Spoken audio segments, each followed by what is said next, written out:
আচ্ছা আকাশ, আমাদের এখন লেটেস্ট অনেকেরই ফোনের ডায়াল প্যাডটা কি হয়ে গেছে, চেঞ্জ হয়ে গেছে। আচ্ছা এই ডায়াল প্যাডটা আরো খুব সুন্দর করে তোলার জন্য তোমার কি কোনো প্রসেস জানা আছে?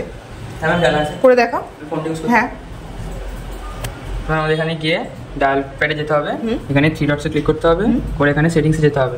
সেটিংসে গিয়ে আমাদের এখানে কলিং কার্ডে ক্লিক করতে হবে, করে আমার যে নাম্বারটা দিতে চাই সেটা অ্যাড করতে হবে। অ্যাড করে আমরা যে নাম্বারের মানে এটা করবো অ্যাড করতে হ্যাঁ সেটাকে আমাদের এখানে সার্চ করতে হবে, করে আমাদের এখানে একটা ছবি দিতে হবে, তার ছবি সুন্দর করে ছবি দিলাম। এটাকে জুম আউট জুম ইনও করতে পারবো, তাই তো? জুম আউট জুম ইনও করতে পারবো। এখানে এই নাম লেখাটা আমরা চেঞ্জও করতে পারবো, ফন্টটা চেঞ্জ করতে পারবো। আমি এই ফন্টটা রাখছি, রেখে এখানে আমরা ডান করে দিলে কালারও চেঞ্জ করতে পারতাম, তাই তো? এবার যখনই আমার কল আসবে বা কল করব তখনই আমাদের কি হয়ে যাবে, এটা এই ধরনের হয়ে যাবে, তাই তো? একবার করে দেখো। দেখাচ্ছি, তাহলে এখানে দেখতে পাচ্ছি ফুল স্ক্রিনে খুব সুন্দরভাবে চলে আসছে, তাই তো? ঠিক আছে, ভেরি গুড।